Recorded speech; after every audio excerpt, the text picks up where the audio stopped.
ici. Je vais passer la parole à Monsieur Schuller de l'ANSES, qui est directeur délégué sciences de l'expertise à l'ANSES, qui va nous présenter la session suivante. Je vous remercie. Merci, bonjour à tous. Donc, j'ai à la fois l'honneur et le plaisir d'accueillir pour la suite de cette journée des rencontres scientifiques sur les nanomatériaux et les microplastiques deux élus de la représentation nationale, Madame la sénatrice Angèle Préville, Monsieur le député Philippe Bolo. Et effectivement, comme vous pouvez le voir, finalement, ces rencontres scientifiques, ce ne sont pas uniquement des chercheurs qui parlent entre eux, c'est effectivement aussi quelle place la science prend au service de la société. Et on a la chance, je pense, en France, à travers notamment l'Office parlementaire de l'évaluation des choix scientifiques et technologiques, dont Mme Préville est vice-présidente et M. Bolo également membre, finalement d'avoir des élus de la représentation nationale qui prennent du temps, qui passent du temps sur nos problématiques, sur la manière dont, dans les laboratoires, les choses avancent, dont les agences d'expertise peuvent s'en saisir, et pour faire justement le lien et le pont entre les attentes de la société, ses préoccupations, et ce qui se passe dans les laboratoires et dans les agences d'expertise. Donc, en plus, ils ont concrétisé ce temps passé à travers un rapport qu'ils vont avoir l'occasion de vous présenter. Je les en remercie chaleureusement. Je ne sais pas si ces rapports ont un H-index, mais en tout cas, je suis sûr qu'ils sont fortement regardés. Madame la sénatrice, je vous passe la parole. Merci beaucoup.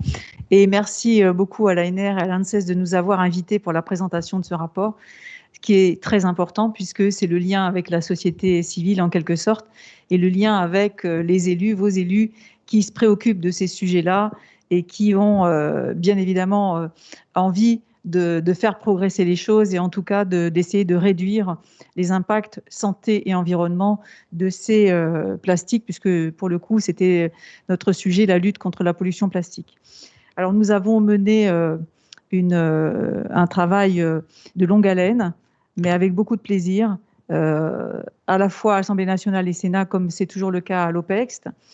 Et pour la petite anecdote, comment on en est venu à traiter ce sujet? Eh bien, parce que à l'été 2017, je découvre sur une plage à Dune du Pilat le premier granulé de plastique industriel et je ne sais pas ce que c'est. Et je suis affolée parce que j'en trouve 1, 2, 3, j'en trouve plein. À ce moment-là, c'est sur le banc d'Arguin et je me demande ce que c'est. Et je vais découvrir après que ce sont des granulés de plastique industriels, etc., etc. Et donc, par tout un cheminement, je vais arriver par saisine à demander ce travail à l'OPEX. Et Philippe Bolo s'est joint à moi pour ce travail. Et donc, nous avons mené une sorte d'enquête donc sur plusieurs mois, 9 mois. Et donc, nous rencontrons à nouveau aujourd'hui, et je salue Fabienne Lagarde de loin, des chercheurs que nous avons rencontrés à ce moment-là, beaucoup de tous les acteurs de la chaîne qui concerne les plastiques, des metteurs en marché, des fabricants, enfin de toutes sortes, les collectivités territoriales. Donc, on a fait un gros travail. Et voilà, c'est le fruit de ce travail que nous allons vous présenter aujourd'hui. Et donc, nous allons le présenter à 2 voix. Mais je vais peut-être laisser la parole à Philippe s'il veut dire quelques mots avant que nous commencions. Merci, merci Madame la sénatrice. Moi, je rajouterai juste une chose, c'est remercier ce que j'ai vu dans les participants ou ici avec nous en présentiel ou à distance, un certain nombre de scientifiques, de chercheurs qui ont contribué à notre travail, oui. Qui avaient gentiment accepté nos invitations de les auditionner. Donc merci à eux, parce que sans leur contribution, on n'aurait pas pu faire tout ce travail-là. Et merci, c'est vrai, on est même allé, avant le premier confinement, aller sur place dans quelques universités et à la rencontre de quelques laboratoires. Donc je vais commencer tout de suite la présentation de ce rapport. Alors d'abord, les plastiques, comme ça a déjà été expliqué avant, sont... Et ça, c'est finalement quelque chose d'important à dire parce que c'est peu connu de la plupart de nos concitoyens. C'est non seulement le polymère, mais ce sont les charges, les plastifiants, les additifs qui sont ajoutés, ce qui mène finalement à avoir des plastiques qui sont de nature chimique très différente, des centaines, parfois, voire des milliers. Quand on parle de polyéthylène, eh bien, il y a plein de sortes de polyéthylène différents. Nous avons dans les plastiques, les thermoplastiques qui vont être recyclables facilement de façon mécanique, puisque je vais parler principalement du recyclage mécanique, puisque c'est celui qui est en place actuellement. Les thermodurcissables qui ne le sont pas. On distingue bien sûr l'origine des plastiques qui peuvent être d'origine fossile, puisque cela vient du pétrole, ou d'origine biosourcée, provenant de la biomasse. Et enfin, on a sur la fin de vie des plastiques qui peuvent être biodégradables, comme on l'a déjà signalé. Alors, les plastiques sont des matériaux qui sont extrêmement polyvalents, qui ont d'excellentes qualités pour les objets qu'on veut fabriquer, légèreté, faible coût, résistance en quelque sorte, mais peut-être un de leurs défauts principaux, c'est qu'ils cassent et qu'ils ne sont pas réparables. En tout cas, ils se sont imposés dans notre société et on a du mal même à envisager maintenant une vie sans plastique. En moins de 100 ans, le plastique est devenu le 3e matériau le plus fabriqué au monde après le ciment et l'acier et on est en gros autour de 400 millions de tonnes par an. Le rythme est exponentiel et on a effectivement une courbe qui est une parfaite courbe exponentielle et on n'est pas en bas, hein. On est déjà sur une grande montée. Et si on ne fait rien pour juguler cette production, on sera au double d'ici 2050. Ces plastiques, donc si on était en 1950 à peu près à 800 grammes de production de plastique par habitant, on en est actuellement à quasiment 60 kg par habitant de la Terre, hein. Donc ces plastiques étaient conçus normalement au début comme étant résistants et pour fabriquer des objets de longue durée, ont été paradoxalement de plus en plus utilisés pour faire des utilisations d'objets uniques de très courte durée, et notamment dans le secteur de l'emballage, bien sûr, parce que de fait, l'emballage n'est pas quelque chose qui est fait pour durer, et l'emballage est actuellement un des premiers débouchés. Il en résulte que 81% des plastiques qui sont mis en circulation deviennent en moins d'1 an des déchets. Je vais passer la parole à Philippe pour le reste. Merci, Madame la sénatrice. Alors, l'objet de votre rencontre scientifique d'aujourd'hui, c'est donc les micros et les nanoplastiques, les sources, et puis plus particulièrement la séquence dans laquelle nous inscrivons, c'est sources, caractérisation et comportement dans l'environnement. Donc, j'ai trouvé utile de vous mettre en évidence ce que nous avons dit dans le rapport sur l'origine de ces microplastiques. Donc, tout part, il faut quand même le reconnaître à un moment donné, même si c'est un peu plus complexe, vous le verrez dans les propos que j'aurai dans quelques minutes. Tout part aussi du sujet des plastiques abandonnés dans l'environnement et des macroplastiques. Alors, il y a quelques chiffres que vous pourrez retrouver dans le rapport qui sont assez révélateurs, notamment une étude qui chiffre à 8,3 milliards de tonnes la quantité de polymères qui aurait été produite depuis 1950. Et sur cette masse totale, il y en a 70% qui sont aujourd'hui devenus des déchets, parce que finalement, ceux qui sont encore en circulation sous forme d'objets sont relativement rares et moins fréquents. Et sur ces 70% de 8,3 milliards de tonnes, eh bien 9% ont été recyclés, ce qui montre bien aujourd'hui les limites de ce recyclage. 12% ont été incinérés, et les 79% restants sont soit dans des décharges, soit perdus dans la nature. Donc à l'origine, un autre point de départ de ces micros et de ces nanoplastiques. Alors pourquoi on les retrouve dans l'environnement ? Eh bien parce que malgré le fait qu'on soit dans des sociétés, chez nous on a le tri sélectif, donc un ensemble de tri, de collecte et après de traitement de nos déchets, et en particulier plastiques, on a quand même une certaine quantité qui est mal gérée. Elle va se retrouver dans la nature parce qu'on a encore des sujets à régler tels que les déchets sauvages, ou alors les comportements qui font que des objets en plastique sont abandonnés dans la nature. Et là, souvent, on va cibler les objets à usage unique, les plastiques à usage unique à durée de vie courte, notamment ceux de la consommation hors foyer. Et il y a un autre sujet qu'il ne faut pas négliger lorsqu'on parle de macrodéchets présents dans l'environnement, c'est l'exportation vers les pays tiers. C'est quelque chose qui me tient beaucoup à cœur parce que finalement, sous prétexte qu'on n'a pas la capacité de tout traiter, on contractualise avec des pays asiatiques, voire africains, dans les années à venir, qui auraient la possibilité de traiter nos déchets. Sauf que quand on y regarde de plus près, les infrastructures de traitement ne sont pas mieux dotées en infrastructures de traitement que nous, c'est même plutôt l'inverse. Donc se développent des secteurs informels de traitement et finalement une incapacité à tout gérer ces flux importants, avec donc là aussi des macrodéchets qui vont se retrouver dans l'environnement et un transfert de responsabilité. Je trouve que c'est ce qui est de pire, c'est-à-dire que ce qu'on ne fait pas nous, ça rentre dans les statistiques des autres et finalement c'est plus chez nous et donc tout va bien. Non, tout ne va pas si bien. Donc de ces macrodéchets arrivent après des microplastiques. Alors de différentes formes, c'est ce qu'on a bien indiqué dans le rapport, des fibres, des films, des granulés. Et je pense que ce qui est le plus important à signaler, c'est la façon dont nous avons regardé les catégories de microplastiques primaires et secondaires. Vous savez qu'il y a ces deux catégories. Alors on a réfléchi avec des scientifiques sur le sujet en fonction des périmètres qui étaient habituellement utilisés. Et ce que nous prenons dans le rapport, c'est que les microplastiques primaires sont ceux qui sont fabriqués intentionnellement pour des usages cosmétiques ou de produits ménagers, donc avec une fonction abrasive, donc de la présence de ces microparticules dans les produits mis sur le marché.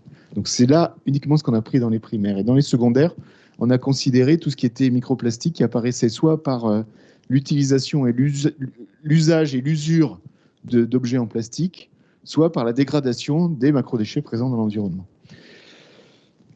Alors, sur les microplastiques primaires, donc vous les avez tous reconnus, il s'agit des microbilles présentes notamment dans les produits cosmétiques, mais c'est aussi, et c'est ce qu'a signalé Angèle Préville tout à l'heure, et qui est à l'origine d'ailleurs de la mission, c'est aussi les granulés industriels que nous avons glissés dans cette catégorie-là, que vous connaissez tous, donc je ne vais pas être très long. Donc, ces matières premières, ces polymères produits par les industries du pétrole, qui sont donc des polymères sous forme de microparticules. Ça peut aussi être des poudres, enfin il y a différentes formes, mais qui sont l'objet de fuites dans l'environnement. C'est pour ça que le témoignage de la sénatrice, qu'il en a retrouvé sur les plages, ces fuites ayant lieu lors de la fabrication des microbilles, donc à la source, lors de leur transport vers les plasturgistes qui vont les transformer, et au niveau des industries de la plasturgie qui les transforment pour en faire les objets de notre vie quotidienne. Sur les microplastiques secondaires, donc, je vous l'ai dit, dégradation par usure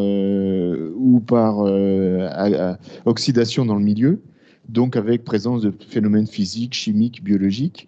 Et puis surtout, ce que nous avons aussi souhaité mettre en évidence, c'est que nous avons rangé dans les microplastiques secondaires, ce qui n'est pas tout le temps le cas, c'est les fibres issues des vêtements. Donc tous ces vêtements en quantité non négligeable qui sont avec des fibres synthétiques et qui, lors de chaque cycle de lavage, vont aller libérer dans l'eau de lavage un certain nombre de microfibres, et j'y reviendrai un peu plus tard. Et puis il y a aussi dans cette catégorie des microplastiques secondaires, donc l'usure des pneumatiques sur les routes. Voilà, on a quelques angles morts pour avancer plus précisément, nous, législateurs, sur ces sujets-là, et notamment la difficulté à avoir un bilan de masse très précis de la production de microplastiques à l'échelle mondiale. Donc les chiffres sont variables, selon les auteurs, selon les polymères, selon les hypothèses de calcul, selon les sources observées. On a quand même retrouvé une étude de l'UICN de 2007 qui chiffrerait entre 1,8 et 5 millions de tonnes la production terrestre annuelle de microplastiques dans l'environnement. Ce n'est pas uniquement dans le milieu marin, c'est dans tout l'environnement. Mais la limite de ce chiffre-là, c'est qu'il ne recouvre que les microplastiques issus des pneus, des granulés industriels, des fibres synthétiques et des microbilles, donc pas de la dégradation des objets plastiques abandonnés dans la nature. Ensuite, donc, la phase suivante, après les microplastiques qui vous intéressent aujourd'hui, ce sont les nanoplastiques. La différence avec les deux précédents, c'est leur caractère invisible, ce qui n'est pas sans poser un certain nombre de problèmes. Et comme l'a précisément indiqué à l'instant Fabienne Lagarde, tout ça vient d'un problème d'érosion de surface par vieillissement des matériaux. Ce n'est pas nécessairement un continuum qui fait que le macro passe en micro et en nano. On peut aller avoir le nano dès le macro. Donc tout ça a été vu par un certain nombre de scientifiques. Et alors, pour illustrer un peu les propos de manière originale, en page 74 de notre rapport, vous retrouverez une infographie que nous avons construite sur la base d'une hypothèse vue avec un chercheur qui considère, l'hypothèse elle est la suivante, on a 200 millions de tonnes de déchets plastiques qui sont accumulés dans les océans aujourd'hui. On prend l'hypothèse qu'il y en a 3% qui vont se transformer en nanoparticules, nanoplastiques, de taille de 200 mm. Eh bien, ces hypothèses-là conduisent à dire qu'on est à 1,4 10 puissance 27 particules pour montrer le caractère, la difficulté que le cerveau humain a à se représenter cette dispersion des microplastiques dans l'environnement. Voilà, et puis donc pour terminer sur ce sujet-là, cette transformation, ce passage des macros, micro, nano, ben évidemment c'est des facteurs abiotiques et biotiques. Sur les facteurs abiotiques, ben ça je pense que ça a été aussi présenté aujourd'hui, les ultraviolets, l'oxygène, l'eau, pour des phénomènes de photooxydation, d'oxydation, d'hydrolyse, et amplifiés plus ou moins avec les paramètres du milieu, peuvent être le vent, les vagues, la présence des variations de température, la présence de matériaux qui érodent, quoi. Voilà. Et sur les phénomènes biotiques, les micro-organismes, la colonisation des plastiques en milieu marin notamment, produit des biofilms à leur surface avec une variabilité qui dépend des propriétés de surface et puis aussi de l'avantage que va retrouver le micro-organisme à coloniser ce milieu. Son avantage, c'est un avantage métabolique. Est-ce qu'il a un intérêt à libérer des exoenzymes pour récupérer du carbone qui va lui servir à son métabolisme? Voilà les principaux points que nous avons regardés dans ce document-là, avec dernière chose, des angles morts ici aussi sur les nanoplastiques, ne serait-ce que sur leur comportement. On avait eu une audition très intéressante sur le comportement colloïdal de ces nanoplastiques qui interpellait pas mal notre réflexion. Alors, tous ces angles morts ne disent pas qu'il faut rien faire, au contraire.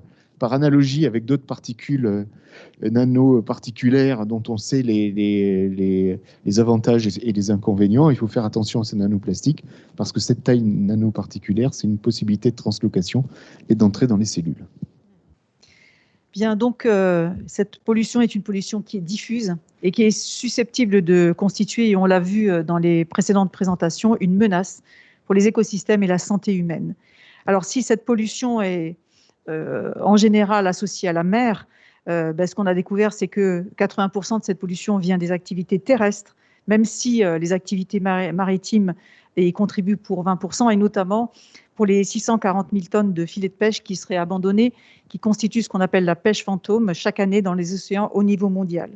Donc le transport maritime par les containers est aussi sujet à pollution plastique, toutes les activités de plaisance et également les activités de pêche et d'aquaculture qui emploient maintenant du matériel en plastique, alors que historiquement, c'était des matériaux, disons, naturels qui, lorsqu'ils étaient abandonnés ou cassés ou pouvaient se dégrader de manière naturelle dans l'environnement et ne poser aucun problème. Cette pollution, les pollutions ponctuelles se retrouvent sur l'ensemble du globe et c'est actuellement de plus en plus documenté de manière régulière dans les journaux. Alors donc cette dispersion des plastiques suit un processus dynamique, c'est-à-dire il y a les fuites, ensuite cette dispersion va suivre, va être dans l'air, par exemple comme les microfibres textiles qui constituent une pollution très importante qui n'est à ce jour peut-être pas suffisamment suivie et qui nécessiterait des recherches, je pense, notamment sur les atteintes respiratoires. Elles vont suivre les réseaux d'eau usée ou d'eau pluviale également. Elles vont être elles vont aller dans les fleuves, les rivières et finalement dans les océans, suivre les courants marins et se retrouver dans ce qu'on appelle les gyres, qui sont ces accumulations, ce qu'on a appelé 7e continent et qui ne sont en fait que des soupes de plastique, notamment de microplastiques très petits, et qui donc constitue une pollution importante qui est documentée et qui est arrivée à la connaissance du public et qui effectivement a suscité des émotions. Cette pollution, elle a des conséquences multiples. Alors pour l'économie, pour la biodiversité, pour la santé humaine. Alors pour l'économie d'abord, le programme des Nations Unies pour l'environnement estime qu'à l'échelle mondiale, les dommages annuels causés aux environnements marins atteignent 8 milliards de dollars. Alors, les secteurs les plus impactés sont la pêche, le tourisme et le transport maritime, par exemple. Bien évidemment, pour la pêche, on aura des captures moindres de poissons, on aura des avaries sur les bateaux. Pour le tourisme, comme exemple, par exemple, le nettoyage des plages qui revient au sein de l'Union européenne à 630 millions d'euros par an. Et pour les infrastructures portuaires, par exemple, je vais citer l'exemple du port de Barcelone qui consacre 300 000 euros par an au nettoyage de son port, et notamment à cause de cette pollution plastique.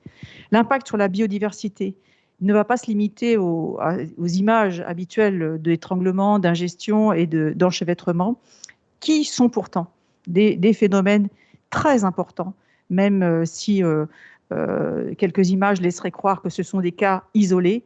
En fait, non. Toutes les espèces de tortues sont concernées par les enchevêtrements et les filets fantômes de pêche, notamment au large de l'Australie, occasionneraient la mort de 14 000 tortues par an. De facto, 1,4 million d'oiseaux marins et 14 000 mammifères seraient touchés et retrouvés morts chaque année en raison de l'ingestion de microplastiques. Et on a un exemple récent, puisqu'on a parlé d'une baleine en Méditerranée qu'on a retrouvée avec l'estomac plein de plastique. Donc, ce sont malheureusement des exemples que nous retrouvons et que nous, qui viennent à nos oreilles beaucoup trop souvent. Il y a également un risque chimique qui a été évoqué et qui nécessiterait une attention très importante. Les déchets plastiques sont source de contaminants par les additifs qu'ils contiennent, par ces substances chimiques, notamment les plastifiants, et les additifs qui vont relarguer au cours de leur cycle de vie lorsqu'ils sont relargués, quand ils sont dans la nature, et leur long séjour, parce que bien évidemment, tout le monde le sait, ils vont persister dans l'environnement très très très très longtemps, des centaines d'années probablement, être abîmés en surface, et donc à cette occasion-là, relarguer les additifs qu'ils contiennent. Donc on a des effets toxicologiques qui sont variables. Donc c'est ce qu'on a vu en visitant les laboratoires, avec des effets très importants sur la reproduction, sur la notion de satiété, sur la notion de fatigue et de stress de tous ces organismes vivants. Ces études, donc pour l'instant, ne permettent pas de conclure des certitudes, mais on peut déjà voir que les impacts sont là. Les déchets plastiques peuvent également absorber des polluants, les polluants qui sont dans l'environnement, notamment les PCB, et donc avoir un effet encore plus important lorsqu'ils sont ingérés et qu'ils vont séjourner dans les estomacs des mammifères, des oiseaux, des poissons. Alors, ils sont également, et ça a été mentionné aussi déjà, ils peuvent être quand ils sont dans l'océan, par exemple, des petits radeaux, et donc être colonisés par des tas de choses, des bactéries, des virus, des petits éléments, et notamment les travaux récents de l'Ifremer montraient que les espèces comme les dinoflagellés toxiques ou d'autres pathogènes d'huîtres se fixaient sur les plastiques et étaient véhiculés. Et c'est là le phénomène important, vont être répartis dans des espaces beaucoup plus importants que lorsque ces espèces allaient sur un petit brin d'herbe, un petit bout de bois, et parce que là, l'élément se dégradait, et on sait très bien maintenant, notamment suite à Fukushima, quand beaucoup de plastiques sont arrivés dans l'océan, qu'on les a retrouvés des années après au large des États-Unis, et que donc, pendant ce temps-là, ils ont été colonisés et ils vont transporter divers organismes qui vont aller dans des environnements auxquels qui ne devaient pas les héberger, et qui vont donc créer de la perturbation. Voilà, je te laisse la parole pour la fin. Merci. Alors, la fin, vous imaginez bien que quand on est à ce stade-là du rapport, on a dressé un état des lieux grâce à la présence des scientifiques, à l'écoute de tous les experts dans le domaine. Donc, ce genre de rapport contribue, comme ça a été signalé tout à l'heure, au dialogue sciences-politiques, et ça, c'est intéressant. C'est-à-dire, après, fonder la décision sur des bases factuelles, des bases scientifiques et les dernières connaissances de la recherche. Donc ça, c'est important. Ça sert aussi à donner à l'ensemble de nos collègues parlementaires, députés et sénateurs le maximum d'informations. On ne peut pas s'arrêter là. Donc la suite, c'était de savoir comment on peut passer à l'action, et notamment qu'est-ce qui existe comme actions qui ont déjà été réalisées. Donc je vais aller très vite en vous balayant ce qu'ont fait les pouvoirs publics, les associations, les citoyens, les industriels et la recherche.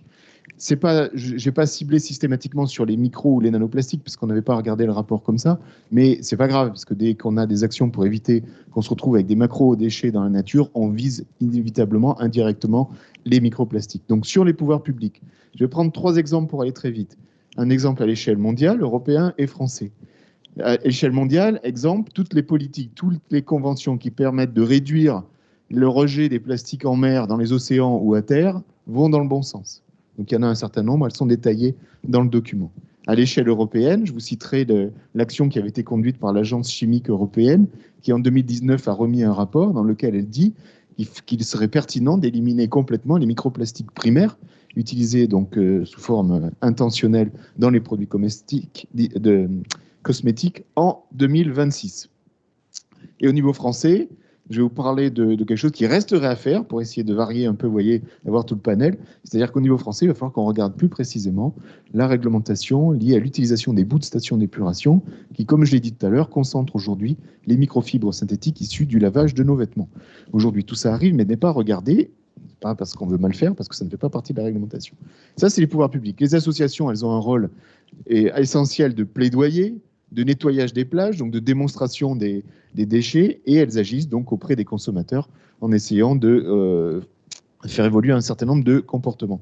Sur les consommateurs et donc les citoyens, la sensibilisation existe, mais comme l'a signalé Angèle Préville, attention, parce qu'aujourd'hui, un certain nombre d'images marquent utilement l'esprit des consommateurs, mais auraient tendance à limiter la perception de toute la transversalité du problème, c'est-à-dire que notamment les images d'enchevêtrement, d'étranglement, de tortues, de mammifères marins, c'est très bien, mais le problème de la pollution plastique, c'est les micros et les nanos, et donc aujourd'hui vous faites quelque chose qui fait œuvre utile pour essayer de montrer que ce n'est pas uniquement les macro-déchets. Les industriels agissent également, via les entreprises, leurs fédérations et aussi les éco-organismes. Il y a 2 points de vigilance avec ces actions industrielles.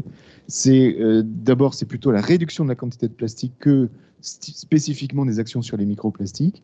Et puis, il faut bien distinguer ce qui est de la réelle ambition, de la profondeur et de l'envie d'aller vers un meilleur pour l'environnement, de ce qui est uniquement le greenwashing pour l'environnement. Et les sciences, pour terminer, vous trouverez en page 178 du rapport toute une partie qui vous détaille ce que font les scientifiques. Et si on doit résumer 2 idées clés, c'est qu'on a la chance d'avoir en France un GDR Polymères et Océans qui est spécialisé sur le sujet, à tel point que, avec Madame la sénatrice, on est en train de travailler sur un projet de résolution qui permettrait de dire cette façon, ce savoir-faire français pour être transposé au niveau international pour essayer d'avoir une espèce de GIEC du plastique. Et deuxième idée clé qu'il faut retenir, c'est nécessité de prolonger, d'appuyer encore plus la recherche dans ces domaines-là, parce que quand on regarde les chiffres, comme vous le trouverez dans le document, on se rend compte que les États-Unis et la Chine dominent en termes de nombre de recherches, de références, et il ne faut pas qu'on perde la main. L'Europe, déjà raisonnons au niveau de l'Europe, et la France ensuite. Donc, bien évidemment, comme l'a dit Philippe, pour nous, c'est très important que la recherche continue, notamment sur le sujet des microfibres et de toutes les microplastiques qui sont dans l'air, parce que c'est un sujet de santé important. Enfin, moi, ça m'apparaît comme ça, et je pense que j'espère qu'il y aura des projets dans ce sens-là. Et après, pour vous dire un petit peu, avec Philippe, quand on a présenté le rapport, on l'a présenté à l'OPEXT, et on l'a présenté également au Sénat, dans ma commission, qui est la commission d'aménagement du territoire et développement durable. Et alors que l'année précédente, j'avais demandé un débat au Sénat sur la pollution plastique avec quelques interventions qui parlaient de plastic bashing, là, tout a changé. C'est-à-dire que déjà, il y a eu une sensibilisation dans les médias et que tout le monde est un peu plus sensibilisé au problème 1 an après. Mais quand on a présenté notre rapport, c'est-à-dire quelque chose un travail, avec tout ce qui était documenté, notamment par tous les chercheurs que nous avons auditionnés, c'est-à-dire avec des bases sérieuses de débat. Tu pourras témoigner, ça a eu un impact très important sur mes collègues sénateurs. Dans la foulée, j'ai présenté, quelques mois après, une proposition. Alors nous, les parlementaires, on peut présenter des petites propositions de loi. Donc on a cette possibilité-là. Donc j'ai présenté une petite proposition de loi comportant 4 articles sur la pollution plastique. Ma proposition de loi a été votée à l'unanimité au Sénat et même ont été rajoutés 2 petits articles additionnels, notamment pour limiter les terrains synthétiques de sport à l'horizon 2026, qui est déjà bien parce qu'en Europe, ça n'est même pas décidé. Et autre chose également sur les lâchers alors moi, c'était les lâchers de ballons de baudruche et on a rajouté les lanternes aussi.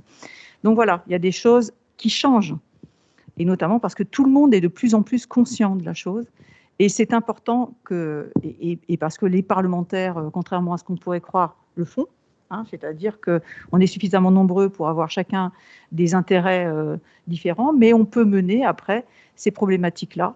J'espère beaucoup parce que ma proposition de loi a été votée au Sénat, qu'elle soit reprise à l'Assemblée nationale et que cela fasse après législation, c'est-à-dire que alors il y a dedans un encadrement encore plus contraignant pour les granulés de plastique industriel, mais vous avez compris parce que quelque part ça vient un petit peu de là, et puis sur l'interdiction des microbilles dans les détergents, parce que là c'est un vrai sujet aussi, comment on laisse ces petites choses encore qui vont finalement dans l'eau directement et qui vont persister très très longtemps.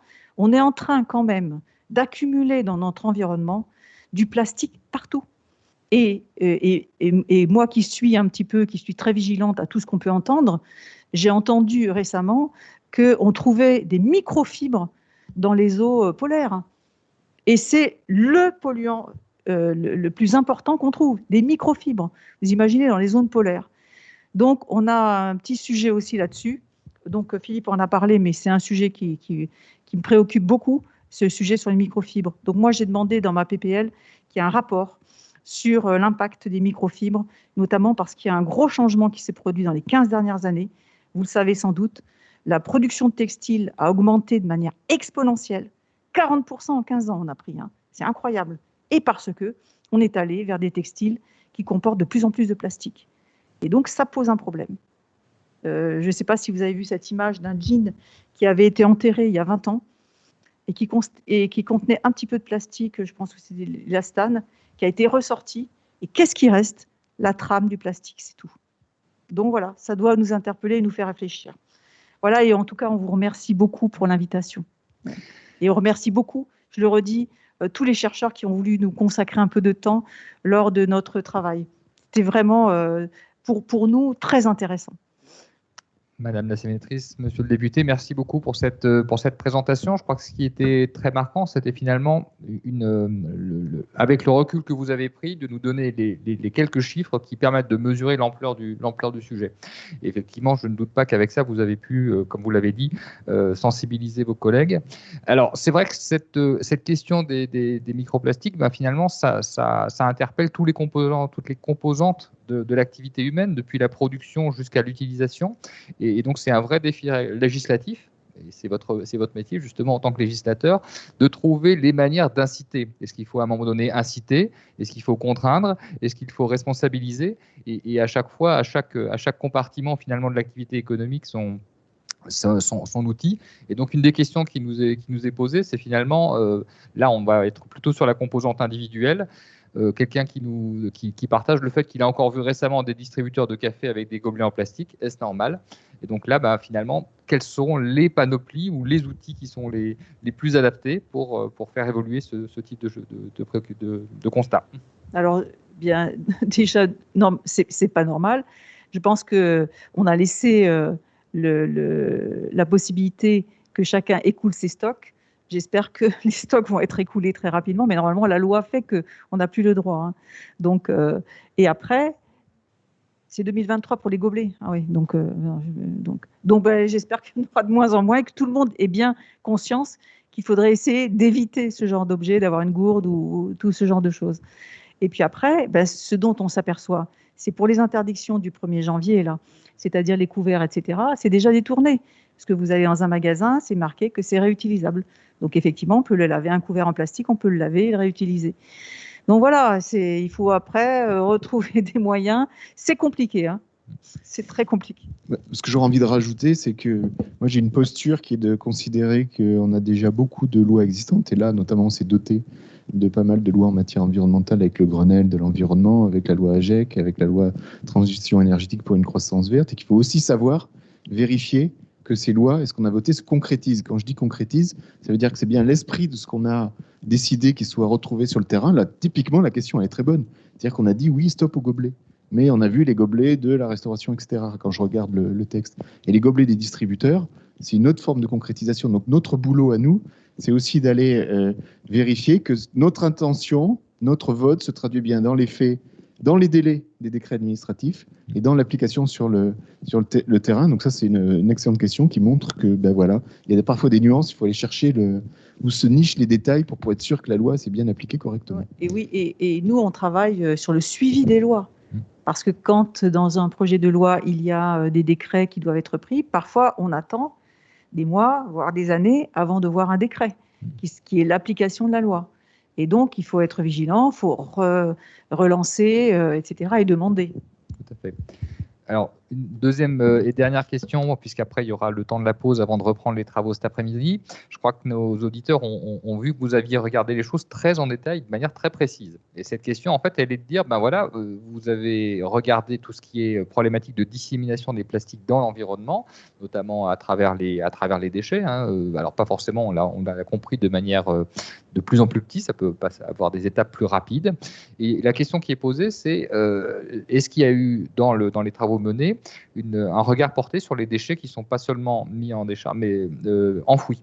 Et est-ce que eux sont, d'après vous, une source de problématique par rapport à ce sujet plastique et microplastique? Bien sûr, je ne me souviens plus quand est-ce que c'était, on a vu sur un terrain, une présentation, ou sur un terrain agricole, je crois que c'était près d'Orléans, où on avait, où des chercheurs avaient exhumé ce qui avait été enterré, et qu'effectivement, on a des gros soucis avec ça. Et récemment, je crois que c'était dans les Pyrénées-Orientales, quand il y a eu des inondations, où il y a eu des déchets comme ça qui ont été libérés et qui se sont répandus partout. Oui, ça pose un problème. Et oui, on aura sûrement à gérer ça. Et vous imaginez bien que le coût que ça va avoir de revenir sur tout ce qu'on a enfoui. Et donc, avoir une vigilance. Cela dit, sur les déchets, on a des vrais gros sujets. On a, je crois que c'est dans la région sud, où il y a quand même, j'ai appris récemment, 600 000 tonnes de déchets qui vont ailleurs, puisqu'ils ne sont pas en capacité de gérer. Oui, donc on a, et c'est ce qu'on a mis dans nos propositions, on a intérêt à réduire, parce qu'on ne sait pas gérer tous les déchets qu'on génère. Il y en a qui sont exportés, plus ou moins bien gérés. Donc voilà, il y a un gros travail à faire, un gros travail de sensibilisation, parce que dès qu'on met quelque chose à la poubelle, chacun imagine, alors surtout quand c'est marqué recyclable, etc. Tout le monde s'imagine que ça va être fait. Moi qui étais professeur avant, j'étais professeur de physique-chimie, je disais toujours à mes élèves, c'est pas parce que c'est marqué recyclable que ce sera recyclé. C'est recyclé si vous le mettez au bon endroit. Et encore, vu ce qu'on a appris, comme il n'y a pas toutes les filières, le recyclage n'est pas si évident que ça. Donc, attention avec l'idée qu'on pourrait se faire toute simple, que parce que c'est marqué recyclable, tout est bien fait. Pour compléter la réponse à la question sur les déchets enfouis, oui, là, il y a la loi AGEC a poursuivi la trajectoire prévue par d'autres lois qui disent qu'on va aller de moins en moins vers l'enfouissement. Mais ça veut dire qu'après, comme l'a dit Angèle Préville, il faut avoir les solutions sur le recyclage ou la valorisation énergétique. Et ça ouvre aussi une autre réflexion pour terminer, c'est vous trouverez en page 291 du document la comparaison des politiques de gestion des déchets au niveau européen. Et on se rend compte que, par exemple, à Malte, il y a presque 80% des déchets qui sont enfouis, et que, inversement, l'Autriche est le pays qui enfouit le moins.